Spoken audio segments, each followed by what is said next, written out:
today? It's good, good. Very stressed at the moment. It's all guns blazing, as I'm sure you can appreciate. Well, of course, it is a very important week. We are mere few days away from the release of, say, October 18th, 2024 by Seek and Strike. So, I guess when you said stressed, but what is the overall mentality like in the band? Are you feeling good though? Yeah, I'd say so overall. It's yeah, in terms of music and the release and everything, it's positive outlooks. It's probably definitely the biggest year that we've ever had in terms of things we've done, releases, things to come, that sort of stuff. Yeah, unfortunately, life gets in the way in the other half of things. So yeah, we're all just turmoiling between band, music, life, jobs, all that sort of stuff. Yeah. Such is the way of a modern band, unfortunately. Is there anything particularly band-wise that's keeping you really busy this week, though? Any particular job? Well, today, myself personally, yeah, I've got quite a few things to be doing. I'm basically the tech head of the band. Yeah. Yeah, so with the release show coming up, I've got all of the live shenanigans to be sorting out with our lighting show, the special effects that we've got going on with that one, video screens, that sort of stuff. Yeah, I got loads of stuff to be programming. And yeah, merch orders, a lot of merch orders from the bundles that we put out last week. I think the week before, whenever we put them out, it was quite recently. Yeah, I'm having a nip off to the post office and get all that sorted in between all the hectic stuff. So yeah, it's going well. It's good busy, right? I mean, this is a good problem to have a ton of merch orders to send off. Yeah, it's not been too much of a problem in the past because they've all normally come through in sort of dribs and drabs, or just kind of as and when. But now, like having so many orders to pack out all at once, I'm like, oh god. Is it? It's like, for example, the preparation for the live show. Is that a good distraction from kind of overthinking the release this week? Because, of course, there's really nothing else you can do at this stage. We're a few days away from it going out. You kind of just got to wait until we get there and then see what the response is, right? Oh yeah, 100%. The release is kind of back of my mind at this point, because it's all set to go at this point. It's all just out of my hands at this point. Yeah, it's just got interviews here and there to be doing, speaking to a few people, but there's nothing I can do at this point besides put up a little content every now and then and film the videos that we can film. But yeah, it's kind of out of my hands in terms of Yeah. the actual album. So yeah, I'm more panicking about the release show, making sure everything goes well because I'm the one in the band that can't really switch off when we're playing live. Everyone else kind of gets to go ahead and go mental, but I'm there like, is this going to work? Is that going to work? Is this working? Is that working? I hope this is going to work. Everything always works. I'm just a chronic overthinker. That's just the way I am. Do you think, like, even if you were able to delegate some of that responsibility to another person further down the line, you kind of feel like it'd still be that way, though? Oh yeah, I'm just a bit of a perfectionist in that sort of manner as well. And I'd just be like, are they going to get it right? Is this going to go right? No matter what happens, who's doing it? If we pay someone to do it, if I'm doing it, if someone else in the band's doing it, I'll still be just worrying in that sort of sense. It's just the way I am. I want to make sure everyone has the best time from us on stage as a band to the audience as well. And I just want to make sure everyone's having a good time, even if it's Which my own sanity at some point. Yeah, but it's a fair thing to say, you want everyone to have a good time yourselves, and of course, people in the audience as well. Which also ties into the record, because of course, there's been a really strong positive response to the songs that are out there already. Have that response to the singles, has that gone some ways to kind of ease in your mind as how the full thing might be received? Yeah, overall, it's like you said, there's been positive reactions so far, and essentially everything that we expected. The usual, oh, I like this band, but there's clean singing and all that. We're expecting it. The sleep token comparisons. I mean, it's all expected at this point. So yeah, it's besides the understandable expected stuff, the positive comments. I mean, not that comparisons to sleep token aren't positive, are negative inherently. It's just that they're very. It's old news at this point. It's old news. We've all seen it. We've all heard it. Get something new at this point. It's But yeah, also weighted. You know it's weighted. You know it's not meant in a complimentary way. that's what I mean. It's but it is what it is. We expected it. We 100% yeah expected it with the visual aspect and the way we go about things. But I think that well I don't know if the rest of the band will. Well, the rest of the band agree with me in this sense because we all talk about it, but I don't know if it's something we want to publicly say. But yeah, it's more we expected the Sleep Token comparisons, but yeah, it's just get something new at this point. Like Yeah. it's almost like Sleep Token are the first band to ever invent masks.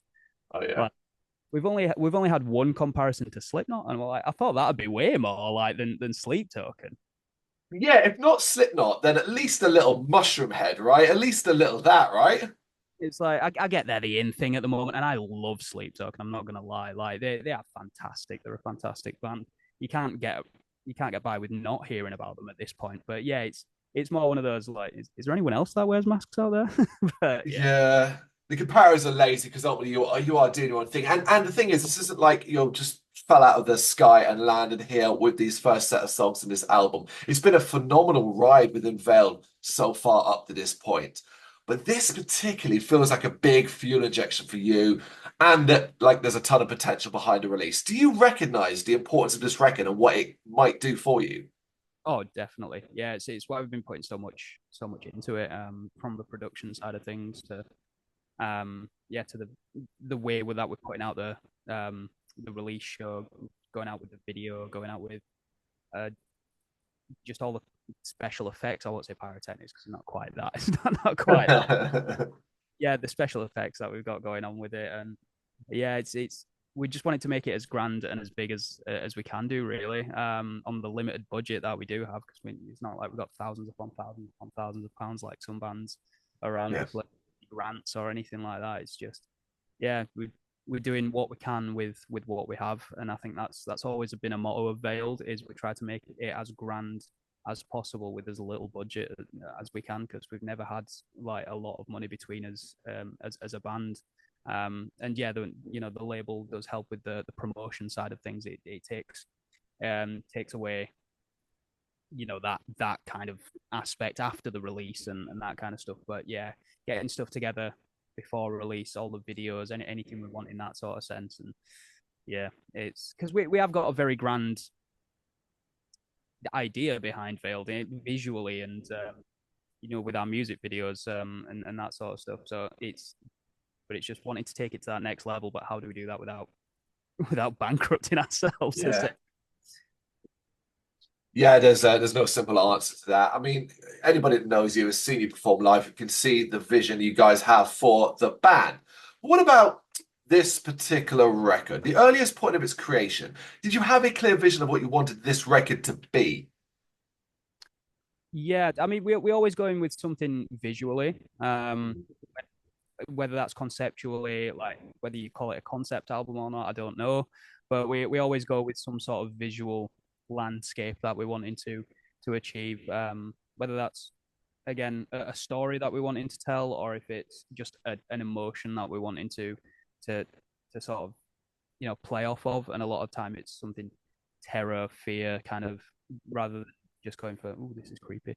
We want like really hone in on emotions, in that sort of sense. But we knew it'd be it's our first it's the debut album. Of course, we wanted it to be as big as we could make it on the budget that we do have.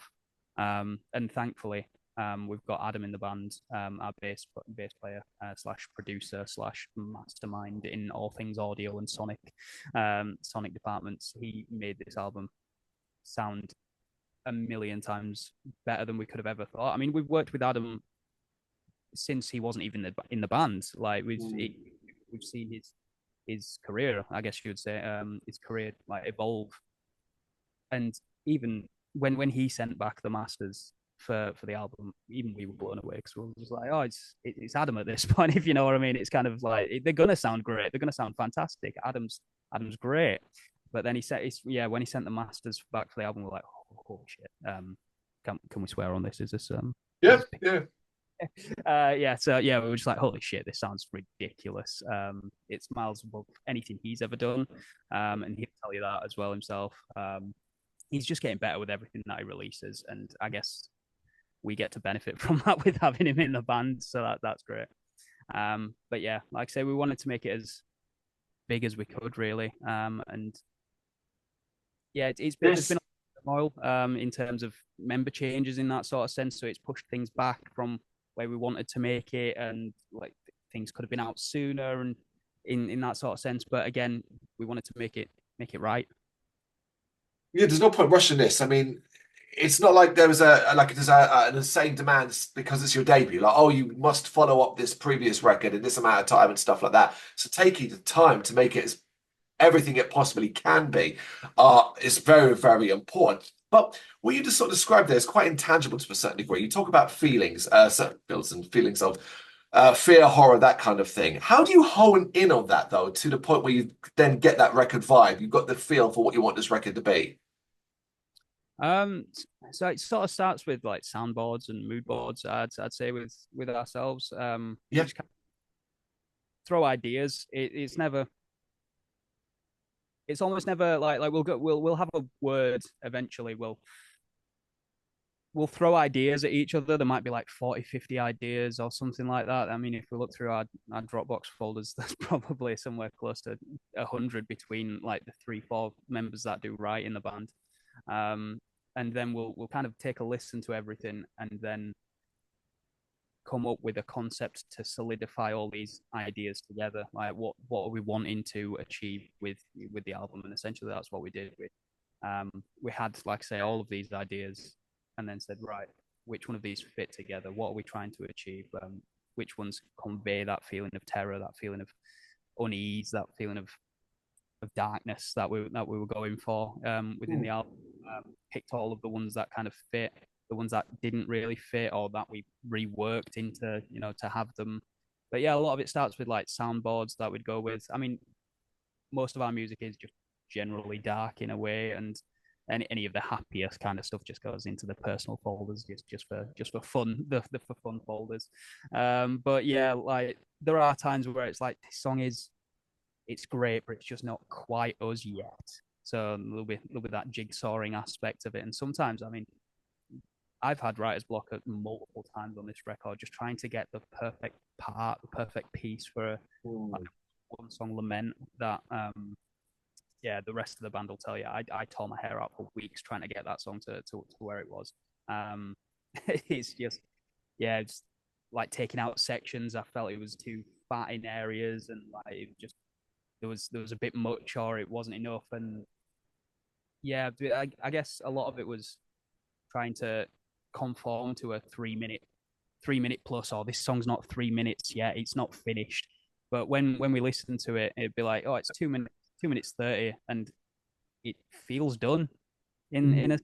We, yeah, it was kind of taking back the ego in a way, and maybe not the ego, but those conventional sort of thoughts of this song needs to be 3 minutes or 3 minutes plus 3 minutes 30, 4 minutes, and we thought, why are we adding sections to a song just to get it to that 3 minute mark? If it feels like it's ending, then it feels like it's ending. We'll just do another song. I gather there was a certain level of thought process in that because, of course, it's a 14-track release, which when you look at the 14 tracks, of course, when you break it down lengthwise, it doesn't necessarily feel like a longer album. Like you're not passing an hour. But 14 tracks this day and age is a bit like whoa, 14? But I gather then the thinking was simply that, yes, okay, this is working and this sounds good. We are going to put it on this album. Yeah, yeah, essentially. But we've got the three interludes, the intro and two interludes within the album. So I mean, I guess 11 full tracks. Yep. But that's always been part of our vision anyway, of doing some sort of interludes and story pieces within the album.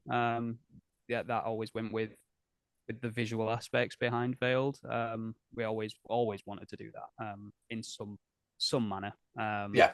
Yeah, Adds atmosphere. yeah, exactly. Adds atmosphere. It fleshes out what we're trying to do with the story of Veiled and what have you. And yeah, it was more so we just wanted to write the best songs rather than go for, oh, this one needs to be 3 minutes, this one needs to be 4 minutes. If we had to add an extra song on the album to make up time or something like that, then we'll just do that. It is what it is. But yeah, we were really conscious of not throwing things in for the sake of it. And I guess that's where, well, it's definitely where a lot of the screams or the unclean vocals only track comes from as well.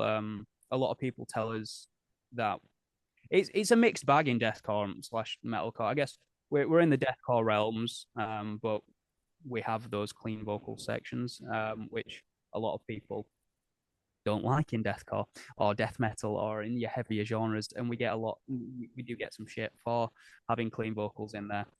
So it's not a, but it wasn't a conscious effort to be pandering in that sort of way. Just like, oh, let's not have any clean vocals in these songs. It's just it didn't call for it. If a Yeah. song for clean vocals, we'll have them in there. If a song doesn't call for it, we won't have them in there. So yeah, it was just more being conscious of what the song needs, and if the song needs to be shorter, it needs to be shorter. If it needs to be longer, it needs to be longer. And it was, yeah, it was just balancing those, what a song needs, what a song really needs. Yeah, but I'd hope there'd be nobody seriously out there that would hear a particular track without clear vocals and think, oh, you're pandering to a certain subsect of comments and stuff like that. Because that should not be the first thing that comes to mind. It's simply how you create the tracks is how we hear them. So however you do it is how it is. Yeah, that's exactly how it is. What we feel is the best for that song is what you get. We're not thinking about what people want. I mean, we did release the sentence, and part of releasing that track was, well, people have said they want something with vocals. Here's a nice short, big banger, less than 3 minutes, like 2.5 minutes. It's got no clean vocals. It's all blast beats. Like, see what you say about it. There you are. Have it. There's still no harm in trying to sell it. You got to sell that track to people, so use every tool available. Definitely, I love that track as well. It's one of my It's a favorite on, banger. even though I mean I love singing, of course. I'm the clean vocalist. So. But yeah, even though it's one of the songs that I don't sing on, it's probably one of my favorite tracks to play. It's just balls to the wall, like 2.5 minutes of just straight up nonsense. Pretty much, it's like all beats, all like solo. Sam, the other guitarist, he's absolutely shredding away on the other thing. But the way the way we've always said about that song is every time you listen to it, you almost hear something else different. Like you'd hear how ridiculous the vocals are on that track, and then you listen again and you're thinking, holy shit, the guitar parts, the lead guitar parts ridiculous. So over 90% of that track, Sam's doing something ridiculous. And then you listen again and think, holy shit, the rhythm guitar is actually doing something ridiculous there. And then, of course, the drums are just blast beats throughout pretty much. And it's a feat of technicality throughout. Obviously, we're not talking like Nile or anything of like anything of that sort of thing, but it is something different from what we've done before. You've been far too humble there because I think that applies not just to that track, but the entire album. This is something you need to listen to multiple times to unpick all these layers. There's lots of incredible stuff going on to the point where I keep thinking, God damn, this must have been so challenging at times. So, with that in mind, then, for you personally, what were some of the more challenging aspects of creating this record? Um, Challenging. It was. I think the most challenging part was just the, the time. For me, anyway, it was just there was always something, and things kept getting pushed back.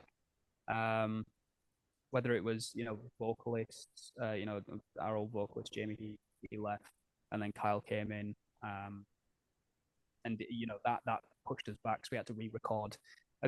We were I don't know, maybe 6 or 7 tracks finished on the album out of the 11 full band tracks. We were fairly far through, so then we were like, oh shit, well we're gonna have to push things back now. That was difficult, but it was just, yeah, it's just time and all the parts that we had for it, having to stop to prepare for download and that sort of stuff, because of course we never expected to be getting download, or any of the offers that we pretty much got that year. This year was meant to be a hibernation year almost, like in our little cocoon, like writing away, squirreling away, making the best album that we can make, and then things happened, and that's probably the most the most difficult part for me. Yeah, we didn't have any differences in the core lineup that we've got at the moment. I wouldn't say we've got any differences in terms of like music or not feeling what should be here or should be there. We all fairly agree with the direction of songs and musicality. So it wasn't hard to write in that sort of sense. It was just getting everything together from so many ideas that we had and just yeah, yeah, making it the best that it can be in the time that we've had. That's been my most difficult aspect anyway. I'm sure some of the other guys would tell you differently, but Your one is significant, a tough thing to kind of fix either because time is always going to be a commodity. I find it really interesting that obviously you brought up download, but I mean things like that, like download and the offers you're getting. I mean, there's no question, right? That comes along, you're dropping everything to a degree. You kind of have to do it, right? yeah, 100%. Like I say, we were mid recording like everything, and it is just that. All right, okay, so now we've only got so much time that we can put into this, like outside of work. Obviously, we've all got jobs, so that's your normal day job, and then we've got relationships Yeah. aside, so we need to put time aside for that. Um, but yeah, through the week, even if we did 5 days a week, like on band after work, which is unrealistic, really. Um, like all getting together, all five of us out 5 days a week. It's unrealistic. But even if we did that, when you get that download offer, it's like, all right, okay, so we need to drop everything that we're doing. We need to stop writing, stop recording. We need to start rehearsing for download. What are we going to do for download? There's so many moving parts to when you're playing download as well. Just getting there, getting the tickets, getting your artist accreditation to it. Like, and I'd honestly massive shout out to our manager Danny, who's like without him and the whole team that we had around us, everyone in the band, like it it would have been a nightmare. It was awful getting like everything sorted. It was one of the best and most stressful experiences of my entire life. It was just mad. And I know a lot of it I put on myself just trying to make the best show. But when you're playing download, like you can't underthink that really, I don't think, like no matter what. I think, yeah, it'd be very, very easy to be blasé about it, particularly because it's such a fast-moving festival with short sets and quick turnarounds and all of that, that you could easily just go, well, we'll just go out there and do our best, and the crowd will be there anyway because it's download. But no, I do think you're right to put so much emphasis on it. It was important, but that shows it's one of the most talked about sets of that weekend. Yeah, yeah, it was really surprising to us, in fact. 'Cause, I mean, we're all fairly humble when it comes to this sort of stuff, and just we still don't think that we're all that. I mean, I'd love to come on here and have the big dick energy and swinging it about. Yeah, we're the best band in the world. Like, yeah, it is what it is. Where like we were going through security in the guest section, and then but the guest section is sort of just next to the normal section, so it's done by the same security guards, and what have you. And they're going through our bags, that we're bringing in all of the stuff. Obviously, I've got my stage gear, my mask, and all that sort of stuff. And she opens up the opens up the bag and sees all these masks and like body outfits and stab vests and that stuff, sort of stuff that we wear. And then she's like, "All right, what's all this?" And we're like, "Oh, we're in the band. We're opening today." And she's like, "Oh, right. Oh, yeah. Those guys. Yeah, there's been people speaking about you. I can't remember exactly what she said, but she was essentially saying, "Oh, yeah, there's been loads of people speaking about you guys." And at that point, we were like, "Yeah, she's just being nice. She's just being nice." And then we got in there, and the tent was packed. It was absolutely packed. And then after we got off stage, they told us that it was the biggest opening crowd for download in 15 years. So then we were just like, you know what? I think she might have actually been telling the truth, guys. Yeah, you don't get to. Yeah, people don't have to say things. I always look at it this way: people don't have to. She don't have to say anything. Nobody has to say anything at all to you, and you won't think any different. It's when they choose to say something like that. There's probably some truth behind it. Yeah, definitely. Yeah, it was really nice. But yeah, obviously that being our first really big festival, I would say, and one of the big I was gonna say big three, but like Sonosphere is not even a thing anymore, is it? So, but yeah, one Does of the Leeds and Reading count still? was it? I mean, I guess we'll see, but probably not anymore. But I mean, they have the odd metal band, don't they? Yes. But yeah, it's probably like the Coachella of England now, isn't it? And, oh, Yes. Yeah. I don't know, but yeah, it's not what it used to be in terms of the metal heritage is Leeds and Reading, is it?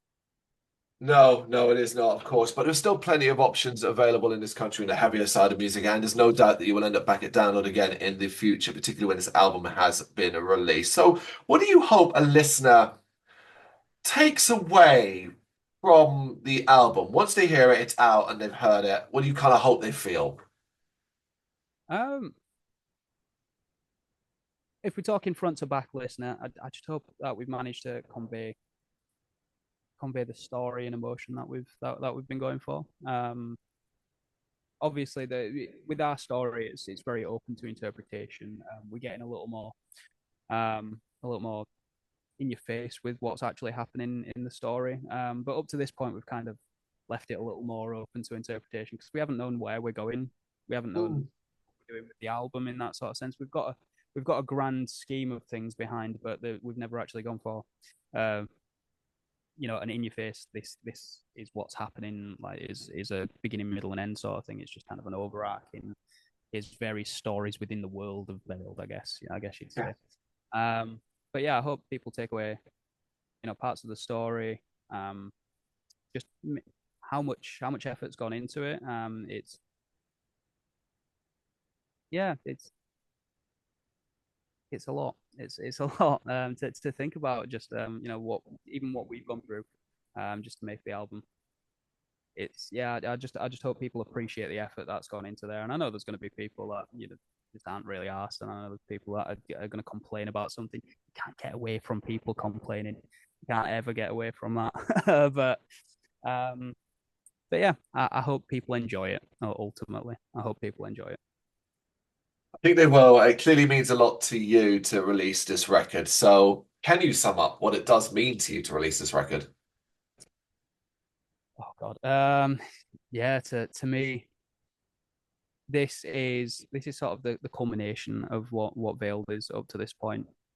It's it's the past 2 years, however long we've been going as Veiled itself, but not just that. It's the culmination of everything that all of Veiled, like myself, Kyle, Sam, Adam, Tucker, like it's the culmination of our entire musical careers at this point. With none of us have released full length albums, and especially not released full length albums on a record label. None of us have ever played download before. Like this is what we've been working towards. All of us in our separate bands before Veiled, in everything that we've been doing, but most especially, it's just everything that we've been working towards. And yeah, it's the first step really. And I know we'd say that the EP and the other singles were the first steps almost, but that was I kind of see that as our infancy now, especially with the vocalist change. It just feels like now is more of now is more veiled than we've ever been. What a way to put it. I almost feel like there shouldn't be a follow-up question. We should just cut there. It's such a great way to close out, but I've got to continue this. That's fabulous. I mean, it really is that. I'm glad it means so much to you, and all your hard work is paying off at this point. Obviously, it'll take us a while for the dust to settle. 12 months down the line, we'll return to this, but I expect it to be an incredibly well-received album. But we do got to look at plans kind of going forward specifically. Not so much about music or a list of shows that you're playing, but more your goals. So the year's almost over, 2024 is almost over, but looking from now into 2025, is there a specific set of goals or a singular goal that you would like to achieve over the next, say, 12 months? Um, I I wouldn't say not necessarily a singular set of goals, but it's just growth. See us. Well, that's nothing special to be fair. I guess every band wants to be as big as they possibly can be, but I just want to reach as many people as possible, and yeah, just really get our work out to as many people that it resonates to, as possible. Personally, I want to see. I want to get on some tours and see some more festival appearances. I don't know what the chance of us getting on download next year are. I know they normally do. You know, who knows? I didn't think I never thought we would get on download this year. Never mind next year. So who knows? I'd love to see maybe Bloodstock or Yeah. something else. I want to play more shows personally. That's my goal. I'd say probably my ultimate goal is to just be playing more shows because that's where I get my enjoyment from. I mean, sitting behind a computer building these songs and doing the light shows and all of that sort of stuff. I mean, it's not where I really get my enjoyment from. It's that 30, 40, 50 minutes on stage, however long our set is on the night. That's where I get my enjoyment from. So I want to be doing that as much as possible, whether that's on some tours with some big boys, on some tours that we do ourselves with some of our, colleagues, I guess you'd say, our peers, with some of our peers, or if that's, a Bloodstock or Download or wherever the hell else will take us at this point. But yeah, I want to be playing more and bigger. I don't think you're being greedy, and I don't think it's unrealistic to want those things or to believe that those things are going to happen, because I certainly do. And all because Sect, when it's out November 18th by Seek and Strike, is going to land, and it's going to land really, really hard. Rob, you said at the start you were incredibly busy and you had to go to the post office and get all that stuff sorted. So go. We're going to let you finish, let you go. Thank you so much for taking the time to do this. Really appreciate it.